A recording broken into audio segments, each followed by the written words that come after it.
clandestin fii ci biir Sénégal ñu gis ne que loolee nekk na lu nga xamante ne nii gis nañu ay images yu viral ci réseau yi ay chinois yu nga xamante ne takku der yi dañ leen a teg loxo mu nekk lu nga xamante ne nii Pape lu doy waar la teew suñu ay frontières anamu ba loolee am li nga xamante ni moom moo di image yi Mouhamed di wan ban jàngat nga ñu mën a defar ci li nga xamante moom moo di orpaillage clandestin yooyu. Fatou, moi quand je vois ces images-là j'ai peur. Mohamed, remets-nous l'image s'il te plaît. Man, quand je vois ces images j'ai peur. Image yi c'est à la lisière de la frontière entre le Sénégal et le Mali. ñi ne fii nii fii. waaw. am na ay chinois ak ay maliens yu fiy ñëw di dugg. di indi ay poquelin ay machines. oui. c'est-à-dire machines yi nga xam ne pour mu dugg si ba fii ci porte char dañ koy teg mooy maanaam camion yu gudd yooyu. waaw nañ koy teg parce que yii machines yi mënul daw. oui. yii mënul daw yii da nga koy teg ci porte char bu egsee ñu wàccee ko mu gas ñu ne la ñii pendant des semaines lii nii. ñi ngi gas di jël suñu or di yóbbu Mali mais moi j'ai un problème. Et au moment où cela se passe il y a une opération mixte armée gendarmerie police eaux et forêts depuis des mois ñi ngi foofu et on nous dit qu'on n'a pas vu ça. ñu ne on n'a pas vu ça. C'est bizarre, oui. bés bu nekk ñu ne jàpp nañu benn site d'orpaillage démantelé nañu benn site d'orpaillage nangu nañu ay machines nangu nañu ay comment dirais-je groupe électrogène nangu nañu ay moto Jakarta nangu nañu machin mais lii xoolal regarde cette étendue. lii dafa yaatu sax. mais c'est-à-dire que saa waay il faut que le président de la République le chef suprême des armées. oui wax ak ses soldats. parce que lii mënul am ci benn dëkk. au monde te nit ñi duñ ko yëg. oui. lii. mënul am ci benn dëkk au monde duñ ko yëg. ou c'est du laxisme. du laxisme carrément. mooy ceux qui sont désignés pour faire ce travail de surveillance de nos frontières. defuñu ko mais je dis que heureusement pour nous. oui. que la direction de la police de l'air et des frontières. malgré la petitesse de leurs moyens. ont réussi une opération bi nga xam ne ils ont fait des kilomètres à pied oui. à pied pour mun a dem jàpp ji ñii. c'est dommage vraiment. tous ces hommes là toutes ces troupes yi nga xam ne ñoo fa nekk tey dans cette zone là. oui. il faut boo xoolee l'étendue là xoolal rek l'étendue là. kii dëkk lëmb la ñu ne ñii ay weer ñu ngi gas. ñii ñaata or nañ fi jëlee. oui. am nañu ay complices seulement parce que ñi mën. mais bien sûr qu'ils ont des complices. oui dugg ci suñu sëg def li leen neex. bien sûr qu'ils ont des complices mais ce sont ces complices là qu'il faudra déterminer. oui. parce que lii mais c'est impensable man en fait quand j'ai vu ces images là.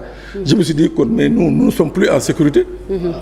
parce que on ne parle pas de notre frontière avec la Gambie on parle de notre frontière avec le Mali. oui. avec la menace terroriste. djihadiste. ñun on nous dit que ci foofu noonu. il y a des Chinois yu ñëw di foot mais c'est-à-dire xam nga poquelin. porte-char. oui.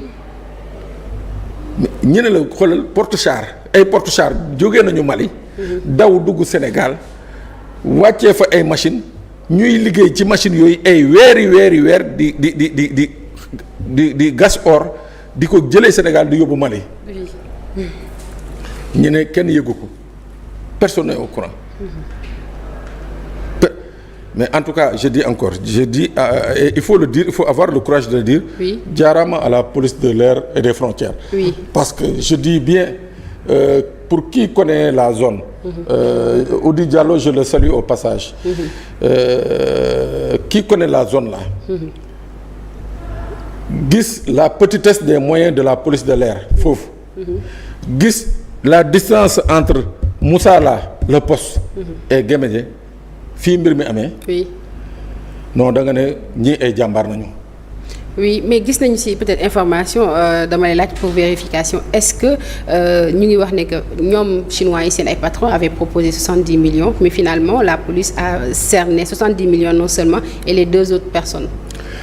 voilà man ci information bi ma ci am c'est une source judiciaire. oui. ñoom bi ñu jàppee chinois yi. dañ leen fekk ak ay maliens mais comme policiers yi bëriwuñu woon. oui. ñu jàpp ñaari chinois yi rek xam nga nu ñuy jàpp nu ñuy def chinois yi dañ leen yeewu maanaam comme sa bébé noo koy bootee. waaw ku ci nekk da nga jël benn chinois takk ko sa gannaaw ba mu dëgër këkk yéeg ak moom moto indi ko. jàmbaar lañ vraiment. léegi ñu ne. comme ñoom bëriwuñu. waaw dañ fay bàyyi maliens yi bañ a laal maliens yi parce que dañuy bañ affaire bi créer fa problème pour maliens yi xeex ak ñoom et consort donc ñoom noonu nañu def takk chinois yi seen kaw moto indi. bi ñu egsee ut ay sénégalais yi nga xam ne ay conducteurs d'engin nañu. waaw ñooñu dem jëli engin yi indi ko. ba ñu toogee nag. maliens yi nga xam ne ñoo àndoon ak chinois yi. oui. daa di am ku ñu yónni ne leen ñoom patron chinois yi nga xam ne mu ngi Bamako. moom de moo leen yónni dafa bëgg ñu waxtaan pare na pour joxe 70 millions. ci njëlbeen maliens yi dañ leen ne woon nañ daje ci frontière bi. waaw. policiers yi ne leen non non comme chinois yaa ngi fii ci ñun. ci poste bi. da ngeen di ñëw fekk ñun fii ci poste bi. fii nañuy négocier kenn du gis kenn du fekkee ñun neen ngeen jox ñu ngeen jox ñu li ngeen ñuy jox. ñu jox leen chinois yi ngeen delloo. ñaari maliens yi ñëw ba ñu egsee ak xaalis bi dugg compté ba mu mot 70 millions gars yi ne leen waa kay léegi yéen seen bopp sax dañ leen di téye jël xaalis bi. ci droit lañ naan scellé dañ ko scellé. oui. jël chinois yi ak maliens yi boole leen jébbal leen procureur. bien fait pour eux. mais je dis encore une fois. lii nga xam ne moo fa xew. ça doit interpeller les autorités. oui. ça doit interpeller les autorités sur l'insécurité dans cette zone. si. parce que man foogoon naa ni que avec les opérations patrouille militaire garci nangam sangam commando yëpp yi am foofu. oui. même bu doon dana am infiltration mais musuma xalaat ni que ay porte-char bu jàpp mun naa xalaat mun naa nangu ay nit yéeg see moto Jakarta daw dugg ñëw gas. ak seen i peel après yóbbu dem seen yoon. oui. mais ay porte-char mooy maanaam ay tali. oui. dugg ay weer di gas je crois que le président de la République doit reconvoquer un nouveau conseil national de sécurité sur cette zone là. bien sûr fu ñu jaar ba dugg ci c'est ça le problème. parce que Ouais. ñii tey bu ñu amee accès wu def lii peut-être comme li nga wax sànq terroriste yaa ngi ñuy wër. tout de même c'est loo xamante ne nii dafay menacer en quelque sorte sécurité. man de wax dëgg yàlla côté boobu dootuma fa demati man waaw ba lii nii ma gis nii. doy na waar non man dootuma fa demati. doy na waar lool. mais c'est-à-dire même les populations de ces zones là ne sont plus en sécurité. Oui. même les fonctionnaires yi nga xam ne ñooy liggéey foofu ne sont plus en sécurité. Oui. bu dee lu mel nii mën na fa am pendant des mois et des mois et des mois. oui. et on me dira et qu'on me dise pas que kenn gisul dara non c'est pas possible. vraiment nekk na lu nga xamante ne nii lu doy waar la donc daanaka li ci des ci temps bareetul mais dañuy koy boucler rek ak li nga xamante ni moom moo di Diomaye président ak Pastef problème entre Diomaye président ak Pastef lan la exactement parce que bu ñu sukkandikoo ci fee yu mujj yi reste à voir que ni ñaari groupe yooyu fu ñu ko mën a waxee noonu ñu ngi ci en bon terme. Diomaye président Pastef. Moi je dirais que le président de la République ak coalition parce que nee na coalition am la. coalition ñoom ñoo ko gunge woon.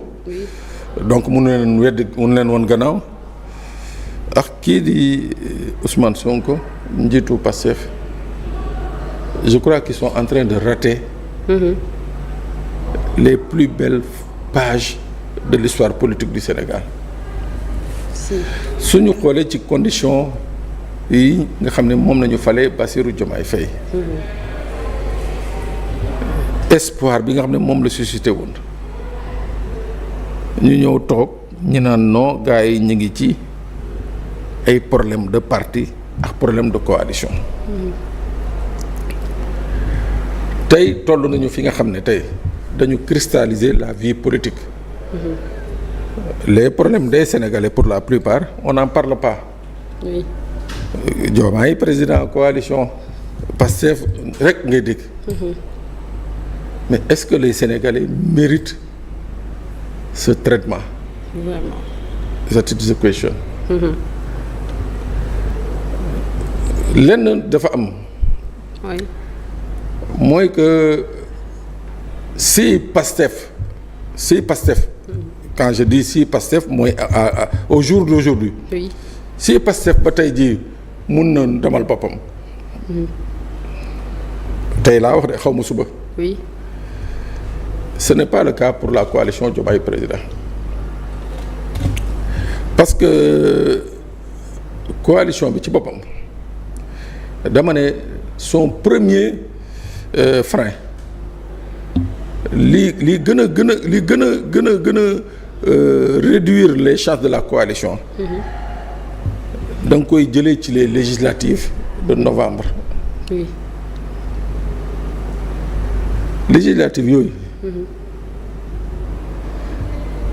Pastef dafa ne du ma ànd ak kenn. oui. waaye ku bëgg da ngay ñëw seey. Pastef dem élection am 130 députés boo ko calculer pour mu nekk 54% 54 virgule quelque chose 60%. oui. mu égaler le score ba nga xam ne moom la Diomaye amoon. comme président de la République. oui. quelques mois auparavant. oui. loolu moo njëkk a àtte coalition Diomaye ak Pastef. tey Pastef moo tax ma ne ba tey au jour d'aujourd'hui. Pastef mun na demal boppam. mais la coalition là moom wane na boppam déjà ci l'élection de novembre ni que mbooloo. xëy na mun nañu am 300 partis au mouvement mais sur le terrain tey jii Pastef la nit ñi joxagum baat en attendant ce qui va se passer demain. oui. est-ce que léegi mano boobu moom la ñuy continuer ba 2029 2027 mooy maanaam coalition Diomaye demal boppam Pastef demal boppam fi ñu toll jamono ji oui. ñaari entité yi ndéem maa ngi dégg président invité na député yi. oui. yaakaar naa Cheikh Bara dana dem. normalement si député la war na dem et puis xaritam la. waaw président invité na les coordonnateurs départementaux de Pastef. à quel titre je sais pas. ndogu bi waaw. parce que moom nekkatul secrétaire général u Pastef. waaw. donc man xaw ma ci ban fu mu sukkandiku pour mun leen inviter. oui. moom ma xaw a jaaxal. waaw muy benn. ñaar invité na député yu Pastef. oui. mais président nekkatul secrétaire général Pastef bay invité député Pastef yi. moi j'aurais compris mu invité député yëpp. oui. waaw. moi j'aurais compris mu invité député yëpp. si. mais parce que il faut qu'on me dise à quel titre. moom la leen di invité moom la invité les secrétaires les coordonnateurs départementaux et à quel titre moom la invité les députés. est-ce que dañuy dem vers un recollage des morceaux je sais pas. mais li leer ba leer ce débat n'aurait jamais dû avoir lieu. oui. mënuñu xeex sénégalais yi ak ñoom 80 et poussière personnes ñàkk ci seen bakkan. ñenn ñi ñu ngi laago ba tey jii.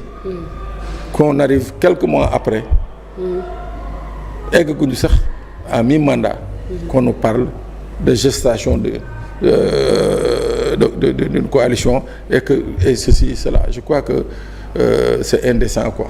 oui parce que bu ñu xoolee liñ ñu jaay gis nañu sax kile di Barthélémy Dias démb mu ngi koy wax ci sorteem bi moom tournéem la nekkoon mu ngi wax ne que Sonko ak Diomaye dañoo jaay diwo bi mais sant bi dañoo décevoir li nga xam ne moom moo di sénégalais yi peut-être du moom rek ñu bari jàpp nañ ko mais est-ce que tey jii problème entre Diomaye président ak Pastef président de la République daanaka séparation boobu wala problème boobu noonu à kii lay amal profit si ñam ñaar. non dama ne moo tax ma ne la au jour d'aujourd'hui tey xam nga mbirum politique la. waaw ren nu ñàmbi la doo xam fu muy demee mais tey jii fi ma toog nii. problème rupture bu ci doon am ça profite à Pastef. d'accord parce que moom mooy masse populaire. tey laa wax de tey. xaw ma nag suba. oui suba les cartes peuvent changer. waaw. mais tey moom rupture bu amee ça profite à Pastef. d'accord waaw donc pour jeexal rek naka nga gisee limogeage Bassirou Kébé bi parce que ñu bari jàpp nañ ne que gis nañu président de la République kàddu yu Bassirou Kébé yëkkati ci situation réew mi ak li xew université ñu xëy mu limogé ko ñu jàpp ne Bassirou Kébé dafa jege lool président de la République moo tax le premier ministre moo tax président de la République daanaka kàddoom yooyu mu dérangé ko. dama ciy wax ci ñaari côté. benn côté bi mooy le président de la République nomme à tous les postes civils et militaires. kon su ko neexee mu folli ko. su ko neexee mu fal ko su ko neexee mu folli ko. oui loolu c'est réglé beneen bi mooy ñoom dañoo politique ba egsi au pouvoir. dañoo wax ba egsi au pouvoir. oui. te wax jooju je crois moo leen jikk su dee Bassirou Kébé li mu doon wax moom ci li xew université ak ci dëkk bi moo tax ñu limogé ko kon y a pas de démocratie waaw kon démocratie bi ñu bëgg a jaay ñun sénégalais yi ñoom seen bopp amuñu démocratie boobu su dee laa la wax loolu moo tax ñu limogé ko démocratie bi ñu bëgg a jaay ne ñoom moom nañuy dunde non amuñu démocratie boobu ils ne sont pas démocrates bu dee lii mu wax moo tax ñu jële ko mais attends tu sais un homme surtout un homme politique da nga war a yaa dënn si na ngay génnee lu la neex di ko wax parce que ñoom nag biñ fi nekk fii wax ju nekk wax nañ ko non bu nekk nag def nañ ko fi ci wax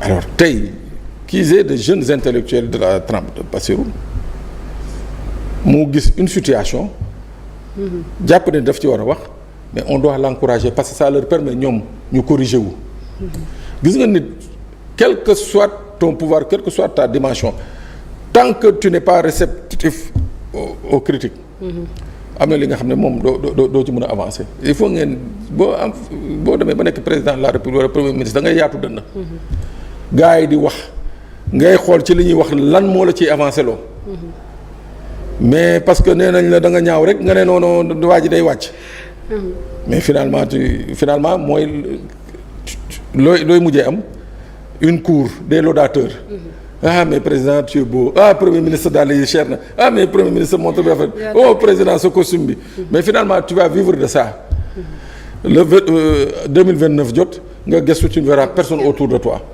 donc je crois que su dee looloo tax ñu limogé ko waaw mais encore une fois je dis que le fait que président limogé ko moi j'ai pas de problème par rapport à ça parce que moom moo ko nommé oui voilà am na droit dindi ko heure bu ko neex. am na droit dindi ko heure bu ko neex. oui reste à voir nag si loolu mooy cause yi. ou pas donc Nianjo mu mel ni li ñu mayoon si waxtu mat na de. ben écoute Fatou on a essayé de tenir malgré que koor gi dafa xaw a saf. non Nianjo koor gi moom tey moom jàpp na la yow. non jàpp na ma de gis nga ko de. Mohamed lii yëpp yaa tax ba koor gi jàpp ma quoi. donc voilà li ngay tàggatoo mbokk internet yi rek joxante rendez-vous. waaw mais nuyul ma leen sama baat bee commencé dee quoi nuyul ma leen. donc voilà ñu ngi leen di jaajëfal bu baax.